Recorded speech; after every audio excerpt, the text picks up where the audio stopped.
서울 노원구의 한 아파트에서 세 모녀를 잔혹하게 살해한 혐의로 재판에 넘겨졌던 김태현의 항소심이 오늘 오후에 열립니다. 한편 강원도에서는 초등학생을 성폭행한 혐의로 20대 스키 강사가 경찰에 입건됐습니다. 이웅혁 건국대 경찰학과 교수와 함께 관련 소식들 짚어보겠습니다. 어서 오십시오. 네, 안녕하세요. 교수님, 먼저 세 모녀 살해 혐의 관련된 내용부터 좀 정리를 해봐야 될 것 같은데 관련 사건 다시 한번 좀 정리를 해주시겠습니까? 네, 작년 3월경에 온라인 게임에서 만난 피해 여성이 만남을 거부한다는 이런 표시를 하자 지속적인 스토킹 행위를 했고, 심지어 아파트에 찾아갔습니다. 이때의 택배 기사로 가장하는 네. 이런 모습으로 동생이 문을 열어주자 침입을 해서 제압을 하고 동생을 살해를 하고 몇 시간 후에 귀가했던 어머니까지 살해한 이후에 당사자도 역시 살해를 해서 일가족을 모두 살해하는 끔찍한 범행을 저질렀고, 그리고 이 냉장고에 있던 음료수도 함께 혼자서 마시면서 사실은 이제 피해자와 함께 주고받았던 그러한 여러 가지 메시지 내용도 삭제를 하고 3일 동안 시신과 이제 함께 있었던 이런 상황이었습니다. 그래서 작년 10월에 검찰은 사형을 구형을 했습니다만 네. 1심 선고는 무기징역으로 나왔고요. 오늘 오후에 2심의 선고가 어떻게 나올지 주목되는 이런 내용입니다. 예, 무기징역을 1심에서 이제 재판부가 선고를 했고 김태형과 검찰이 모두 항소를 한 상황이고요. 재판에서 이제 쟁점이 이게 우발적이었는지 계획이 있었는지 여부 아니었겠습니까? 네, 그렇습니다. 지금 김태현 측에서는 이와 같은 상황이 우발적으로 이루어졌다. 즉 동생을 단지 제압만 하려고 했었는데 너무 심하게 반항을 해서 살해가 이루어졌고, 그 다음에도 자포자기의 심정으로 살해라고 하는 행위가 이루어졌다. 이렇게 우발적이었다라고 강조를 하고 있습니다만, 여러 가지 행위 정황으로 봐서 더군다나 1심에서도 계획성은 인정이 되었던 것 같습니다. 왜냐하면 흉기도 미리 준비를 했고, 예. 더군다나 1심 재판부에서 바라본 입장도 동생을 살해하고 나서 그 현장을 떠나지 않고 계속 머무르면서 어머니까지 살해한 이런 점들, 또 지금 이 장소를 침입한 행위 자체가 우연히 지나간 그런 것이 아니고 철저하게 택배 기사의 역할로 가장한 이런 등으로 봐서는 계획성이 다분히 있다, 이렇게 네. 주장을 하고 있는 것 같고요. 더군다나 검찰의 입장에서도 이를테면 범행이 너무 잔혹하고 유족들이 정말 강력한 처벌을 원하고 있고, 그래서 결국 사회 정의의 실현이라고 하는 그런 실현 수단 면에서도 사회에서 영구 격리하는 것이 타당하다, 이런 입장으로 항소심의 쟁점이 이루어지지 않을까 생각됩니다. 네, 일단 1심에서는 무기징역을 선고받았습니다. 1심 재판부가 무기징역을 선고한 이유를 저희가 그래픽으로 좀 준비한 게 있는데 관련된 그래픽을 좀 띄워주시겠습니까? 일단 무기징역을 선고를 하면서 김태현이 범행 대부분을 인정하고 있고 도주하지 않았고 반성문을 제출한 점 등을 양형에 고려했다라고 일단 밝혔는데, 여기에 대해서 유족 측에서는 일단 범행이 잔혹하고 계획범죄라고 일단 보고 있는 거지 않습니까? 그래서 이것보다 더 강한 처벌을 받아야 된다고 주장을 하고 있는데 2심 재판부는 어떻게 판단을 할까요? 근데 지금 어쨌든 전반적인 네. 법원의 태도 자체가 사형을 사실상 선고하지 않으려고 하는 이른바 사실상 사형 폐지 국가의 태도를 견지하고 있는 그런 상황이 아닌가 생각됩니다. 1997년도에 23명의 이제 사형 집행이 이루고 나서 지금 24년 동안 실제적으로 사형 집행을 하지는 않은 상태이죠. 그런 면에서는 우리나라는 실제적으로 사형을 집행을 하지 않은 사실상의 사형 폐지 국가가 아닌가, 이렇게 생각을 해봄직하고요. 네. 또 지금 재판부에서 밝힌 입장 중에 하나는 이 사형 집행을 하기 위해서는 이제 엄격성이 유지돼야 되고 다른 사건과의 형평성도 있어야 된다, 이런 입장인 것 같은데요. 지금 피해자가 3명이라고 하는 많은 이 수가 발생을 한 안타까운 사건이지만 지금 몇 년 사이에 사형을 집행했던 재판부의 입장을 보게 되면 이를테면 안인득이라든가 또 유영철이라든가 또 기타 연쇄살인범들의 사회의 살인의 피해자의 수를 보게 되면 보통 4명 이상인 이런 점을 감안해서 형평성이라고 하는 이런 입장을 밝힌 것이 아닌가 생각을 되는데요.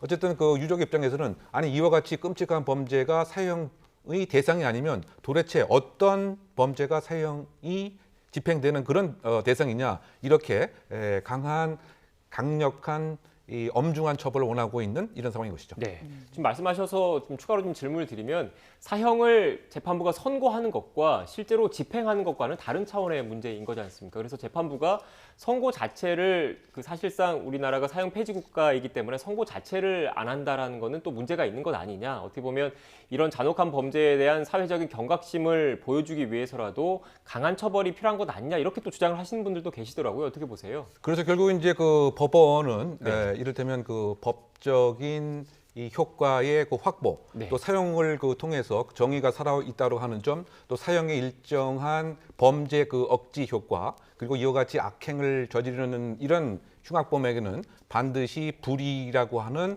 응징이 있다라고 하는 이런 그 사회 경각심이 분명히 그 필요한 것은 분명합니다. 네. 그리고 그 피해자도 지금 그 3명이라고 하는 그 다수이고 더군다나 어떤 측면에서 보게 되면 일가족 몰살 사건이다 이렇게 요약을 할 수 있기 때문에 그 사형에 분명히 그 충족이 됩니다만 제가 지금 말씀드린 대로 전반적인 지금의 경향 또 전반적인 그 세계적인 경향이 사형은 국가가 소위 말해서 폭력에 대해서 똑같은 폭력으로 응징하는 것이기 때문에 도덕적인 면에서도 온당치 않다 이런 이제 입장을 받아들이고 있는 것입니다만 그럼에도 불구하고 우리나라는 어쨌든 법상으로 사형 제도가 엄연히 존재하고 있는 이런 상태인 것이죠. 그래서 그와 같은 이제 집행에 관한 것은 행정부에서 그 처리해야 할 이런 사항입니다. 근데 그럼에도 불구하고 만약에 무기징역으로 대법원까지 가서 최종적인 양형이 확정된다고 한다면 이 그 흉악범이 지금 24세인데 엄격한 법적 요건으로 되게 되면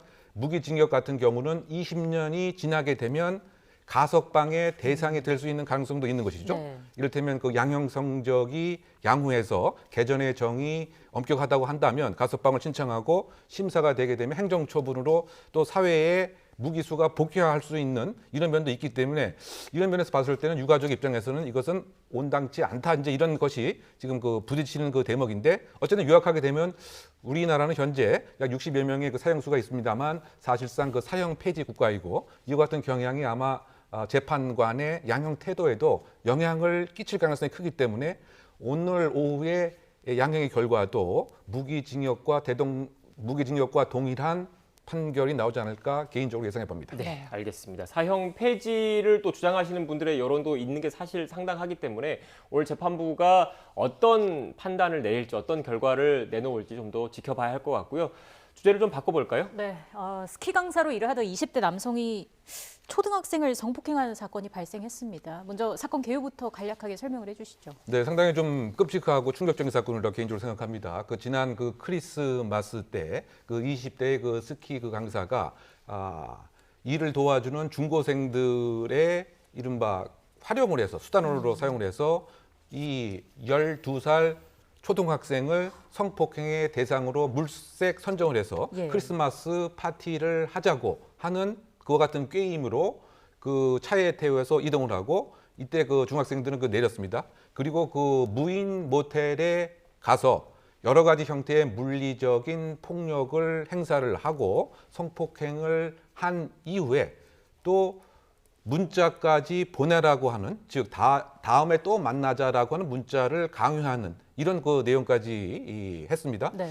결국은 중간에 또 녹취를 했다라고 하는 즉 이것이 마치 이 피해 초등학생이 원해서 이른바 그 성매매를 한 듯한 이른바 그 조건 만남에 응했다라고 하는 그와 같은 녹취까지 한 이런 그 사건이고요.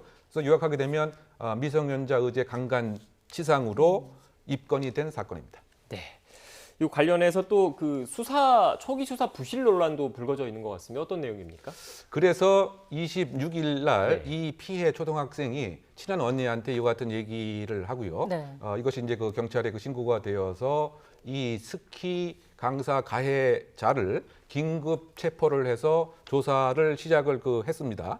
그래서 이 관련 규정에 의하면 12시간 안에 그 검사의 또 승인을 받아야 되기 네. 때문에 긴급 체포 승인을 했습니다만 검찰의 그 입장에서는 이 혐의가 명백하지 않다. 그리고 피해자가 정확하게 얘기를 하고 있지 않다라고 하는 이유로 긴급 체포 승인을 하지 않았습니다. 그런데 사실 그 시점에서 이 피해 초등학생을 조사를 했고요. 이 피해 그 초등학생이 이 그 아저씨는 교도소에 갔으면 좋겠다. 이렇게 분명한 의사 표시를 했습니다. 그런데 그 시점에서 이와 같은 진술 자체가 검찰은 몰랐다라고 해서 결국은 긴급 체포를 하지 못하고 그대로 풀어주게 되었고요. 예. 이와 같이 그대로 그 풀어주다 보니까 이 이후에 이 피해 그 초등학생을 회유하려고 하는 이런 그 시도가 상당 부분 있었고 네. 20여일 동안 아무런 조치 없이 그대로 이 스키 강사는 일도 하고 일상생활도 하고 반면 이 피해 초등학생은 심적인 충격 또 이 지역이 조금 시골이기 때문에 그곳에서 제대로 그 치료를 받지 못하고 지금 그 도시에 이렇게 왕래를 하면서 치료를 받는 상황으로 알려져 있습니다. 예, 결국 정리를 하자면 긴급체포 승인이 또 안 됐기 때문에 피의자가 주변을 통해서 회유하려는 그런 부분이 생겼던 거고 이 때문에 피해자의 고통이 더 커졌다라는 말씀이신데 이번 사건의 중요 포인트는 아무래도 또 피해자가 어린 아이라는 점 아니겠습니까? 네, 그렇습니다. 아마 지금 가해자의 그 입장에서는 자발적 성매매에 의한 것이다라고 하는 것을 주장하려고 하는 것 같습니다. 아마 이제 그와 같은 그 취지로 문자도 강제로 보내라라고 시킨 것 같고요. 또 일정한 녹취도 강제로 아마 한 것이 아닌가 그 생각이 됩니다. 즉 바꿔 얘기하면 그 미성년자 의제 강간보다 그 성매매로 인한 처벌이 적을 것이 아닌가 이런 판단을 한 것이 아닌가 생각이 드는데요. 근데 그럼에도 불구하고 성매매 같은 경우에도 그 미성년자에 있어서는 상당한 중형을 받을 가능성이 더 큽니다. 네. 초범이라고 하더라도 말이죠. 그래서 지금 기본적으로는 양형을 줄이려고 하는 이와 같은 이제 입장에서 이 가해자가 여러 가지 지금 주장을 하고 항변을 하고 있습니다만 상당히 그 납득할 수 없는 부분이 그와 같은 범죄 행위를 오히려 증거로서 제출을 또 하고 있는 뭐 이런 그 상황인데 어쨌든 지금 그 초등학생 그 6학년입니다. 그래서 그 아동에 대한 이와 같은 성범죄는 더 엄중하게 그 처벌을 해야 될 상황이 아닌가 생각되는 것이죠. 네. 관련돼서 수사 경과를 좀 더 이것 역시 지켜봐야 할 것 같고요. 마지막으로 이 얘기도 해보겠습니다. 별거 중인 아내에게 끈질기게 연락을 하고 또 찾아가서 폭행한 남편이 구속됐는데 스토킹 처벌법이 적용됐다고 하더라고요. 네, 일단 스토킹 처벌법 네. 또 상해 폭행 이런 것이 그 함께 적용이 돼서 구속이 되었습니다만 이것이 사실은 이 가정 폭력 처벌에 관한 특례법을 적용할 수도 있었습니다만 근데 현재 가정폭력처벌법의 하나의 그 맹점 중에 그 하나가 예. 그와 같은 가정폭력 행위를 했을 때 바로 격리시키는 이러한 조항이 없습니다. 그래서 제가 판단할 때는 부득불 스토킹 처벌법을 우위를 해서 그 시점에서 한 달간 잠정 조치 4호를 적용을 하고 그것이 이루어졌던 것 같습니다. 네. 그래서 이 신고가 이루어진 시점이 그 12월 중순인 것이고요. 그래서 한 달 동안 잠정 조치로 특정적인 그 국가시설에 구금이 되었고, 그래서 1월 중순에 지금 말씀드린 이런 그 재물손괴, 또 스토킹 처벌법 위반, 또 폭행, 상해 등의 혐의로 구속이 된 이런 그 사건입니다. 예, 남편이 또 범행 전에 흉기를 구입한 정황도 파악이 됐다고 하는데 더 큰 범죄가 일어났을 수도 있는 상황 아니었겠습니까? 그렇죠. 사실은 지금 그 연인 간 또는 그 부부 간 또는 지금 별거 중인 그 부부 간에 여러 가지 초기에 정확한 제압이 분리가 이루어지지 않으면 우리가 그 몇 년 전에 뭐 이를테면 그 강서구 주차장에서도요 계속 그 추적을 해서 쫓아가서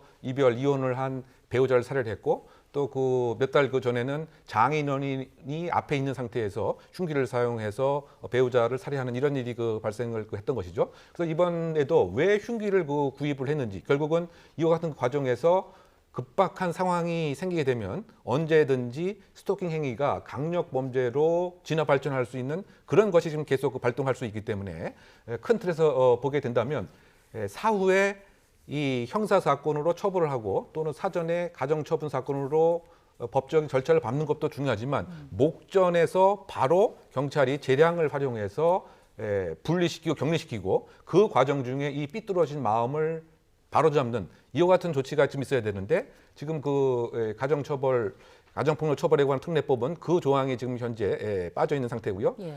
스토킹에 관한 것도 사실은 이제 경찰이 적극적으로 잠정 조치 4호를 취하려고 하지 않는 이런 목적이 분명히 행태가 있기 때문에 그런 것들이 그 대폭 그 보완이 돼야 될 것 같고요. 결국은 이제 목전에 있는 이 변수 또 감정적인 지금 상승 이런 것들을 일단은 격리시키고 분리시키고 이런 스토커들에 대한 그 삐뚤어진 마음을 교정 잡는 이와 같은 그 법적인 집행이 지속되어야 되지 않나 생각합니다. 네, 알겠습니다. 유사한 피해 사례가 다시는 발생하지 않도록 제도 개선도 함께 모색돼야 한다라는 말씀이셨던 것 같습니다. 지금까지 이웅혁 건국대 경찰학과 교수와 함께 관련 소식들 짚어봤습니다. 오늘 말씀 고맙습니다. 고맙습니다.